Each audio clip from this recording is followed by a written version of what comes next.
Hello everyone, কেমন আছো তোমরা? আশা করি ভালোই আছো। আমার মুখটা দেখে বুঝতে পারছো আজকে আমি একদমই ভালো নেই, জানো তো। মেয়েটার শরীর খারাপ, ঠান্ডা লেগেছে, বোধহয় ঠান্ডা লেগেছে, বুঝতে পারছি না। মানে পুরো কপালের এখান থেকে যন্ত্রণা করছে।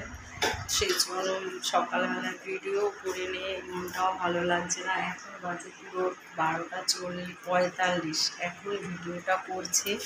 যে একটা ভিডিও তো দিতেই হয়, সেই কারণেই করা। তো আজকে বেশি বড় কথা বলবো না, জাস্ট কোনো রকমের ভিডিওটা করবো। আজকে কি রান্না করবো সেটাই তোমাদের সাথে শেয়ার করবো।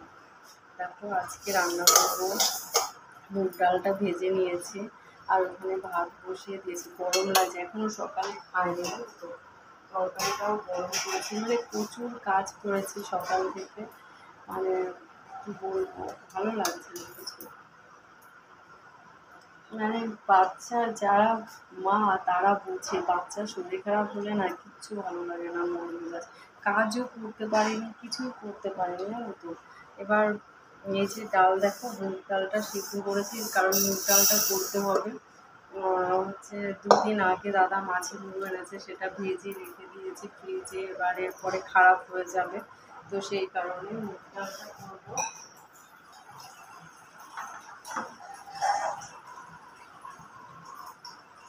ভেজে নিয়েছে, এখানে সেদ্ধ বসিয়ে দেবো মুগ ডালটা এই যে জলের মধ্যে। আর ওই দিকটা ভাত বসিয়ে দিয়েছি। এখন 1:30 বাজে, এখন খাবো। সকালবেলায় চা বিস্কুট খেয়েছি, তারপরে আর খেতে পারিনি। আর ভিডিওগুলো একটাও পোস্ট করতে পারিনি, জানো তো, এত দেরি হয়ে গেল। মেয়েও খায়নি তো, এর জন্য আমারও ভালো লাগছে না। ও খায়নি বলে আমারও খেতে ইচ্ছা করছে না কিছু। এবার ওকে খাইয়ে দেবো, ওকে ডাকলাম, ও ঘুমিয়ে পড়েছে। সকালে উঠেছে, এত যন্ত্রণা করছে, একটু গরম শেক দিয়ে দিলাম, মানে চোখে এখানে দিলে হালকা গরম, এখানটা একটু শেক করে দিলাম। দেওয়ার পরে তারপরে ও শুয়ে পড়েছে, যন্ত্রণা করছিল, ও বাবা বলে চেঁচাচ্ছিল, একটুখানি হালকা করে চেঁচিয়ে তারপরে ঘুমিয়ে পড়েছে। আর ডাকিনি কেন বলো তো, শরীর খারাপ থাকলে না ঘুমিয়ে থাকলে ভালো হয়, আমার যে মনে হয়। তো যাই হোক, এবার খাবারটা তো খেতে হবে। এবার ভাবছি কী করবো, ডিম সিদ্ধ করে নিয়েছি, একটু ডিমটা করবো যাতে রাতের জন্য হয়ে যায়। আর ডাল করবো আর একটা শাক করবো, বেশি কিছু করবো না। আর কালকে মাছের কলমি শাক করবো। আর কালকে মাছের ডিমের বড়া করেছিলাম, সেই বড়াটাও আছে, বুঝেছো, ডালের সাথে হয়ে যাবে। আর এই হচ্ছে ব্যাপার। আর দেখো দাদা এই সাবু হচ্ছে গিয়ে পাঁপড় খাবে বলে এনেছে, করেছে, দেখো প্লাস্টিকের মধ্যে রেখে দিচ্ছি, নরম হয়ে গেছে, আর খাওয়া যাবে না। এখনও খাইনি, দেখবে তোমাদের দেখাচ্ছে, তোমরা হয়তো বিশ্বাস করবো না, ভাবতে হয়তো মিথ্যা কথা বলছে।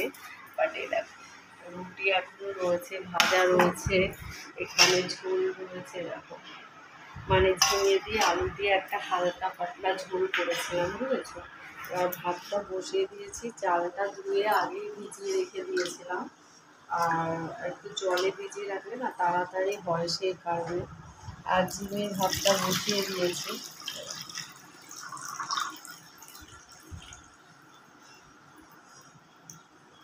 আজকে একদম ভালো লাগছে না কিছু, জানো তো। চালটা দিব, ইয়েটা হোক, এসো না, ওঠো, খাইয়ে দিচ্ছি আমি। ডিম সিদ্ধ হয়ে গেছে, ওঠো ওঠো ওঠো। গরম লাগছে নাকি? এ তো ঘেমে গেছিস নাকি? হ্যাঁ, চলো তাহলে একটু খেয়ে নিই। আর ভিডিওটা বেশি বড় করলাম না। আর সকাল থেকে বৃষ্টি, দেখো ঘরের মধ্যে জামা কাপড় সব মেলে দিয়েছি লাইন দিয়ে, কি করবো, শোকাচ্ছে না। মানে আজকে যেটা ধুচ্ছি বাইরে থাকছে, পুরো সারাদিন বাইরে থেকে জলটা ঝরছে, তারপরে দিন ঘরের মধ্যে এইভাবে টাঙিয়ে দিচ্ছি, বুঝেছো। কিছু করার নেই। আর বাইরেটা আমাদের একটু শেড টাইপের দেওয়া আছে তো, দোতলায় ঝুল বারান্দা আছে, সেই কারণে সুবিধা হয়, ওখানে দিতে পারি থাকে। মানে কপাল ভালো কেউ চুরি করে নিয়ে যায় না, মানে করোনার পর থেকে এটা হচ্ছে আর কি। তো যাই হোক, টাটা, সবাই ভালো থেকো, সাবধানে থেকো।